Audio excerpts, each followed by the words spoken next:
le dose du jour, on va parler de l'inflation qui touche de plein fouet la France depuis de nombreux mois. Ce matin, j'ai eu un pote au téléphone, il me disait il y a de plus en plus de personnes qui travaillent chez moi qui me disent on aimerait avoir des avances le 10, le 11, le 12.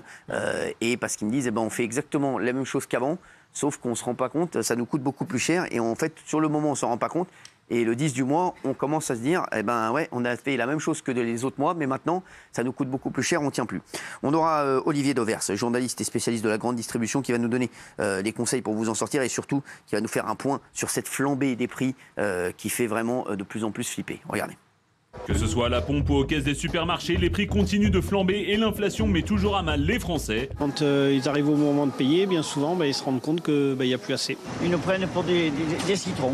Et on nous presse et on nous presse et on accepte tout. Et en cette période de crise, un mot vient de ressurgir dans notre vocabulaire. La shrinkflation, absolument. Derrière ce terme se cache une astuce des industriels qui consiste à diminuer la quantité de leurs produits tout en gardant le même prix. Une astuce que le gouvernement voit d'un mauvais œil. Il n'y a pas d'arnaque, sur ces sujets. Sur ces produits-là. Alors comment faire face à la hausse des prix, shrinkflation, alimentation, carburant, tous les conseils pour survivre à l'inflation ce soir dans TPMP.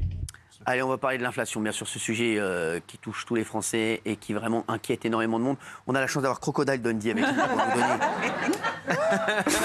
C'est du python. C'est du python. Merci beaucoup, Crocodile. Alors, on en est où de l'inflation ? On est, de manière très sérieuse, on est sur le haut du col. Je vais vous prendre une image. On a escaladé le Tourmalet ou l'Alpe d'Huez, vous appelez ça comme vous voulez. Bien sûr. Et ça fait 2 ans qu'on a monté. Depuis 2 à 3 mois, je parle d'alimentation, on est sur le plateau, voire même du bon côté de la vallée. Ça fait exactement 1 mois qu'on commence à voir. Non, mais... Factuellement, si. Ensuite, qu'on n'en ait pas le ressenti. Ça, je peux l'entendre. C'est comme les Pourquoi ? températures. Parce que la baisse, elle est très, très faible. Très faible. Mais quand vous êtes, encore une fois, au sommet de l'Alpe d'Huez, quand vous commencez à aller du bon côté dans la descente... Vous ne sortez pas tout de suite. Vous êtes encore très haut. C'est exactement ça. C'est-à-dire, oui, on est du bon côté, mais on est toujours très haut. Et ceux qui sont dans la difficulté, eux, on a beau leur expliquer que ça baisse, ils voient d'abord qu'on est très haut, et ils ont raison. Alors, c'est quoi ? On parle aujourd'hui beaucoup de shrinkflation. Alors, la shrinkflation, c'est un phénomène qui prend son nom déjà du mot anglais qui s'appelle to shrink, qui veut dire rétrécir. C'est en gros, je prends un produit qui faisait 1,5 litre, il fait désormais plus que 1,25 litre. Je prends un produit qui faisait 600 grammes, il fait plus que 500 grammes. Au même prix, ou plus cher. C'est de l'inflation. C'est de l'inflation masquée. Voilà, c'est de l'inflation masquée. Et donc, c'est en gros, j'en mets moins dans le paquet que ce que je faisais avant. Je fais jamais ça. Non, mais... Pareil. Merci. On a ce point commun. Merci, merci. Et donc, ça consiste pour les industriels à dissimuler les hausses des prix, comme il a dit, en baissant la quantité, forcément. Il y en a même qui vendent de l'alcool, qui baissent le taux d'alcool. Pour le vendre au même prix, ils baissent le taux d'alcool. Il y a une certaine marque qui a été refusée de certaines enseignes parce que, sournoisement, elles avaient baissé le taux d'alcool de l'alcool qui est très connu. Mais là, il y a une explication technique. C'est que comme la majorité du prix d'un alcool, c'est des taxes, en fait, c'est pour passer sous un niveau de taxe, puisqu'en gros, quand vous franchissez un seuil de taxe, même de degré d'alcool, même à 0,1 degré près, vous changez de taxe, et donc ça coûte beaucoup moins cher. Donc là, c'est pour qu'il y ait moins d'argent dans la caisse de l'État. Donc la shrinkflation, c'est une énorme arnaque. En tous les cas, c'est légal, mais c'est pas moral. Parce qu'en fait, c'est ça le truc, c'est que tant qu'on dit au consommateur ce qu'il y a dans le paquet qu'il achète, ou dans la bouteille qu'il achète, on ne lui a pas menti. S'il n'a pas regardé, c'est son problème plutôt que celui de la marque. Donc d'un point de vue légal, il n'y a pas de problème. C'est pour ça que quand Bruno Le Maire dit chevalier blanc de la shrinkflation, il va monter sur son grand cheval et qu'il va interdire ça, il va falloir qu'il explique comment. Parce que dès lors que c'est affiché clairement le poids ou le volume, mais c'est pas moral pour autant, j'ai pas dit que c'était bien. Daniel, vous qui voulez toujours savoir ce qu'il y a dans le paquet. Et dans certains magasins, il y a les patrons pointent du doigt et mettent une petite... C'est le bal des hypocrites. C'est le bal des hypocrites parce qu'en fait... Oui, bien sûr, sauf qu'eux le font aussi. C'est pour ça que je vous dis que c'est le bal des hypocrites. Si les enseignes, si les distributeurs étaient clean sur ce procédé-là, à la limite, on pourrait se dire ils le font sincèrement. Tous l'ont fait pour leur marque de distributeur. Je vais vous prendre un exemple. Quand vous achetez des jus de fruits au rayon frais, désormais, ils font tous 90 centilitres, marque de distributeur y comprise. Pourquoi ? Parce que Innocent, qui est la grande marque, et Tropicana a fait pareil, sont passés sur un standard de marché qui était 1 litre à 90 centilitres. Les marques de distributeurs ont fait pareil. Donc ce sont quand même des hypocrites. C'est légal, encore une fois, il n'y a pas de problème. Amoral. Mais qu'ils prennent la tête de ce combat-là, franchement, moi qui suis ça matin, midi et soir, ça m'a fait un peu marrer. Alors, moi, il y a une autre question que je vais vous poser à 20h37, parce qu'il y a beaucoup de gens qui nous rejoignent. Parmi les choses qui posent problème, il y a le prix des carburants. Moi, je n'ai rien compris à ce qu'ils ont fait là. Qu'est-ce qu'ils veulent là en fait? Ils envisagent d'autoriser la vente à perte des carburants, ce qui est jusqu'ici illégal depuis 1963. C'est quoi l'histoire? Non, alors. L'idée, c'est un coup politique. C'est en gros Elisabeth Borne qui veut voir les prix des carburants baisser parce qu'elle sent bien que le niveau de tension sociale, on va l'appeler comme ça dans le pays, est en train de monter et que le carburant, c'est très inflammable, sans mauvais jeu de mots. Non, mais les gilets jaunes sont partis des carburants, donc c'est vraiment très sérieux. Et donc, elle s'est dit, j'ai pas les moyens de baisser les taxes. En tous les cas, le pense-t-elle. Voilà. Ben, je vais transférer la responsabilité de la baisse des prix et donc du déficit à des acteurs privés en leur disant ben, écoutez les gars, vous n'avez qu'à perdre de l'argent. Olivier Véran a quand même dit 50 centimes par litre. Ce qui veut quand même dire qu'en fac de médecine, il n'y a pas de cours d'éco. Hein, parce qu'un mec capable de vous dire on va baisser le prix de 50 centimes et c'est des acteurs privés qui vont le financer. Il a dit 47 centimes pour être précis. Oui, il a dit ça. Ça a été repris dans une dépêche AFP. Donc oui, il l'a dit. Mais c'est infinançable, c'était pas possible. Et d'ailleurs, ça ne se fera pas. Ils ont tous refusé. Ils ont tous refusé. Donc tout le monde a refusé. Donc Total Énergie, Carrefour, Leclerc, Intermarché, Système U, tout le monde a refusé et déjà annoncé qu'ils ne vendraient pas de carburant à perte. Mais ça n'existe pas une entreprise qui se lève le matin, des salariés qui se lèvent en disant je vais travailler et je vais perdre de l'argent. Et puis pourquoi pas un coup de trompette pour dire qu'on est content. C'est vrai, ça c'est fou ça. Donc là, c'est quoi, statu quo? Ben là, ça veut dire qu'au mieux, il faut s'attendre à des opérations à prix coûtant, que les enseignes font déjà. Mais ce n'est pas possible d'imaginer que la baisse des carburants se fasse par le financement d'acteurs privés sur leur déficit. Pourquoi ils ne baissent pas les taxes? Mais voilà, ça, vous avez dit à l'instant, on ne peut pas baisser les taxes, mais pourquoi on ne peut pas les baisser? Moi, je ne représente pas Elisabeth Borne ici. Je me suis mis juste dans sa tête une seconde. Comme elle ne veut pas creuser le déficit, je pense qu'il y a des jeux politiques. Bruno Le Maire qui veut s'afficher comme un mec qui sait tenir les cordons de la bourse, parce qu'il y a quand même 2027 en ligne de mire, il ne veut pas être celui qui ouvre à volo. Et donc voilà, donc je pense que c'est ça, mais je ne suis pas analyste politique. Alors, j'ai un autre truc. Il manque 600 € aux Français pour vivre confortablement. C'est un record chaque année depuis 12 ans. Il y a le baromètre Cofidis du pouvoir d'achat qui pose la même question aux Français. Combien vous manque-t-il chaque mois pour vivre confortablement? Cette année, les Français estiment qu'il leur manque 588 € par mois. C'est un record. Qu'avant, ça dépassait pas les 500 €. C'est un truc de fou. Comment ça se fait? Qu'est-ce qui se passe? Alors, il y a deux raisons. Il y a une raison objective qui est qu'effectivement, la France n'est pas un pays qui s'enrichit et les Français, en tous les cas pour une partie d'entre eux, sont quand même dans une difficulté objective avérée. Et puis, vous avez un deuxième phénomène qu'il ne faut pas occulter, c'est qu'il y a un écart qui va croissant chez nous tous entre notre pouvoir d'achat et notre vouloir d'achat. C'est-à-dire, on en veut tous plus que ce qu'on ne le peut. Et donc, entre les deux se crée un écart qui s'appelle de la frustration. Et cet écart, il ne cesse d'aller croissant. Et donc, c'est finalement assez normal que dans ce genre d'études, chaque année, on considère qu'il nous en manque toujours plus. Parce que chacun a son niveau de vie rêvé. Ben, moi, il me faut et l'iPhone 15 et une décapotable, ça ne m'intéresse pas du tout, mais c'est pour vous illustrer le truc, et aller en vacances au soleil l'été, et à la montagne l'hiver, etc., etc. Et puis regardez ce que je mets dans les vestes, évidemment. Voilà, mais c'est ça le problème. Olivier, moi j'ai pas l'impression. Moi, j'ai surtout l'impression qu'il y a des gens qui veulent juste manger et pouvoir vivre et non plus survivre. Mais il y a les deux. C'est pour ça que je vous ai dit les deux. Il y a ce premier phénomène. Oui, il y a des gens qui sont dans la mouise. Non, mais il y en a de plus en plus. Bien sûr. Ce que je vois et ce qu'on voit, et c'est ce que je dis à chaque fois, je le dis pratiquement tous les soirs. Au lieu d'aider ceux qui font rien, aider les gens qui travaillent et qui s'en sortent pas. Je suis désolé, Gilles Verdez est certainement pas d'accord avec moi. Non, mais c'est vrai. Voilà, aujourd'hui, il y a de plus. Le problème qu'on a aujourd'hui, c'est qu'on voit de plus en plus de gens qui vous disent je travaille, ma femme travaille, on s'en sort pas, on travaille de 9h à 19h tous les jours. Et parfois, on voit des mecs, comme on a vu hier, l'influenceur, qui dit moi, je prends 4 000 € par mois qu'avec des aides. Donc à un moment, il faut, moi, le premier truc à faire. Vous savez, quand on a une radio, premier truc qu'on dit à un directeur d'antenne, c'est va vérifier tous tes émetteurs. Et bien, quand on est ministre de l'économie, première chose à vérifier pour moi, c'est où vont les aides. Parce que il y a l'argent, on aide des gens qui profitent du système. Et je pense que ça, c'est une manne financière énorme. On aimerait prendre cet argent pour le donner à des gens qui travaillent et qui s'en sortent pas. Et c'est vrai qu'aujourd'hui, je vais vous dire, on a vu la flambée des prix, la baguette à plus 10%, le beurre. C'est le beurre qui a le plus augmenté avec les légumes frais, 23% des légumes frais, 30% d'augmentation. Comment vous faites quand vous faites le même panier de courses et qu'à la fin, il vous coûte 30% de plus forcément, 30% de plus, ça veut dire que tu as 10 jours dans le mois où tu es dans la merde. Voilà, au lieu d'aller jusqu'au 30, tu vas jusqu'au 20. C'est ça. Il y a 35% des Français qui disent qu'il ne faut pas 3 repas par jour. Bien sûr. Mais c'est pour ça que je vous ai dit que la première explication, c'était qu'il y a une masse objective de consommateurs de Français qui sont dans la difficulté. Je n'ai pas contesté ça du tout. Je vous dis aussi qu'en parallèle, et on est tous là-dedans, on en veut tous plus qu'on ne le peut. Je ne dis pas que c'est mal d'avoir des rêves, c'est pas ça le sujet. Mais il faut quand même qu'on s'auto-analyse aussi là-dessus. On en veut tous plus. Et c'est peut-être sain d'ailleurs de rêver. Delphine. Et d'ailleurs, ces Français-là dont vous parlez, la deuxième catégorie, il y a 3 questions à se poser. Alors, je ne sais plus d'où ça vient, mais voilà. Quand on est devant quelque chose qu'on a envie d'acheter, on se pose la question, est-ce que j'en ai besoin ? Est-ce que j'en ai vraiment besoin ? Et est-ce que j'en ai vraiment besoin là tout de suite ? C'est ça les 3 questions, non ? Oui, et puis à un moment donné, il y a une qui arrive, c'est est-ce que je le peux ?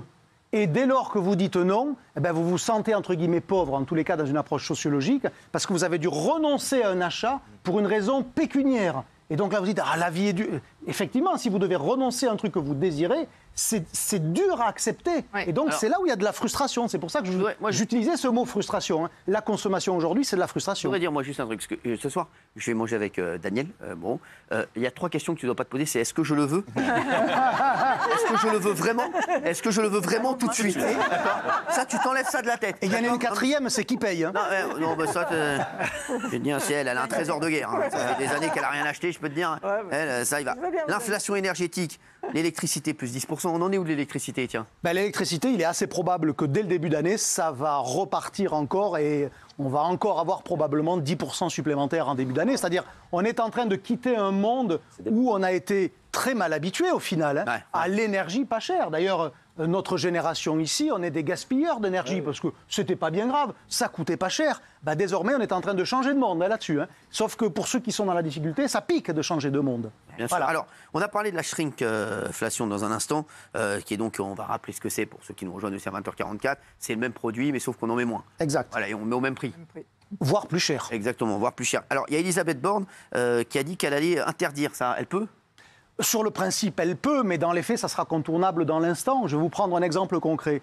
Admettons que je fasse des pommes rissolées surgelées. Elles faisaient 600 grammes. Je les passe à 590 grammes. Il se trouve que c'est un cas réel. Ou à 500 grammes, peu importe.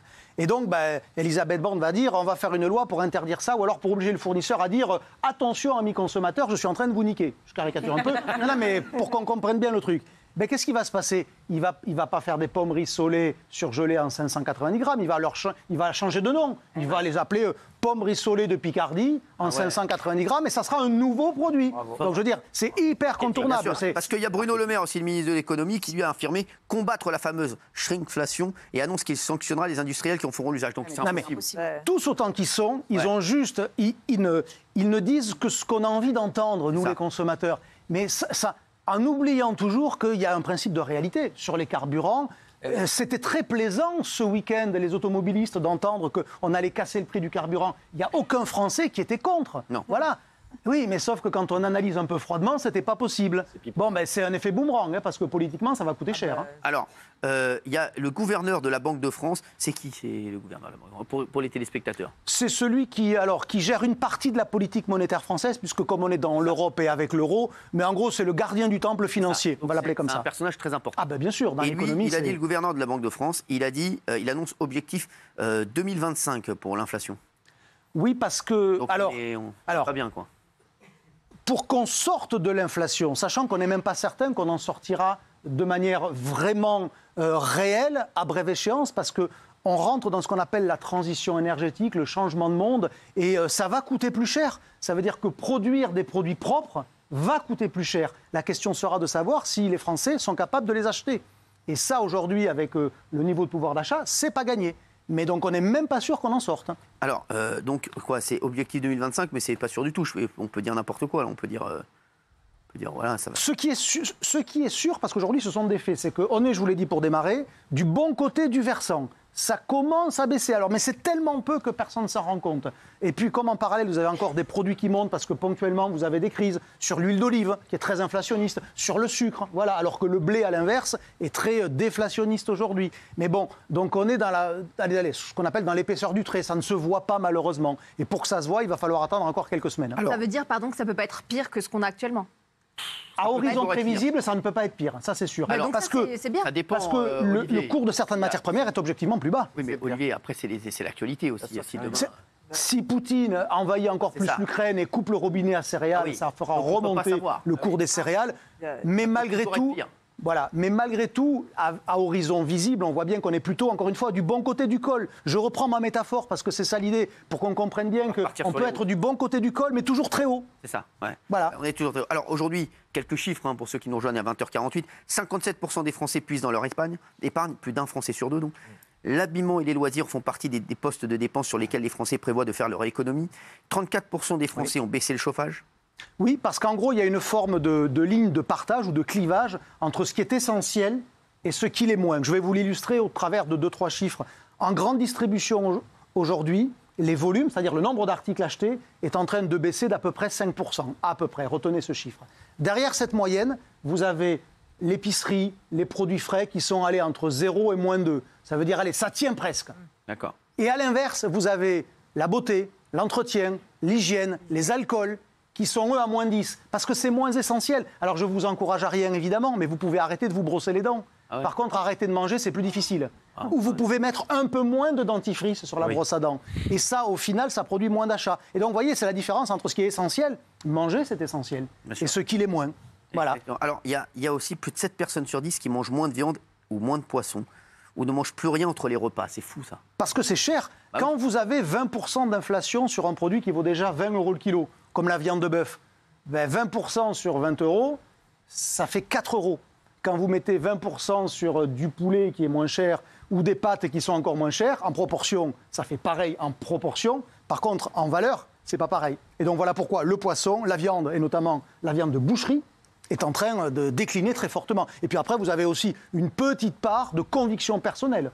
On entend bien aujourd'hui les antispécistes, ceux qui veulent moins manger de viande. Mais ce n'est pas là l'explication principale. Elle est vraiment clairement sur des raisons financières. Un gars qui avait prévu le crack, l'énorme crack à l'époque, qui a dit tous les voyants sont au rouge, l'économie mondiale, pour qu'il se passe une énorme catastrophe. J'ai plein de gens qui me disent fais attention aux banques, etc. Sors ton argent de la banque, mets-le dans une banque plus sûre, etc. Est-ce que c'est vrai parce que c'est lui qui avait prévu le crack voilà, incroyable qu'il y a eu. 2008. Et ça, exactement. Et donc, il dit ça. Il dit que tous les voyants sont au vert pour qu'il y ait une énorme catastrophe économique dans le monde entier. Donc, et que même les banques peuvent être touchées. Est-ce que c'est... Moi, ma crainte, elle est plutôt sociale. De manière assez simple, au début de la crise, au début de l'inflation, il y a maintenant 18 mois, les consommateurs ont commencé par changer d'endroit où ils faisaient leurs courses. Quand vous avez peur de quelque chose, vous vous réfugiez, c'est assez normal, et ils se sont réfugiés vers les enseignes qui étaient à leurs yeux les moins chères. C'est ce que j'ai fait avec pour protéger leur capacité d'achat. Ensuite, ça n'a pas suffi, parce que l'inflation a continué. Ils sont descendus en gamme. Ils sont passés des grandes marques aux marques de distributeurs ou des marques de distributeurs au premier prix. C'est un phénomène de déclassement par la qualité parce que ça leur permettait de préserver la quantité de ce qu'ils achetaient. L'inflation a encore continué et donc une partie des Français sont obligés aujourd'hui d'enlever des articles de leur chariot. Ça veut dire que c'est un déclassement par la quantité, par les volumes. Et le problème, c'est que l'étape d'après ce mouvement tel que je vous le décris, c'est social.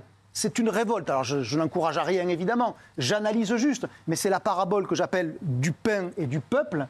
Quand il y en a un qui manque à l'autre, c'est jamais très bon pour la cohésion sociale. Et voilà pourquoi le gouvernement est aussi inquiet et que par moment, on peut se dire ils font un peu n'importe quoi parce qu'ils pilotent à vue, clairement. Parce que la peur d'un mouvement gilet jaune ou gilet rouge, ou voilà, peu importe, elle est partout dans le gouvernement. Parce que c'est pour ça qu'il faut que ça tienne, là. Parce que si ça ne tient pas maintenant, avant que les prix baissent, c'est très inflammable. On va vous donner les 10 conseils très rapidement pour faire vos courses. On vous les avait donnés, on va vous les rappeler.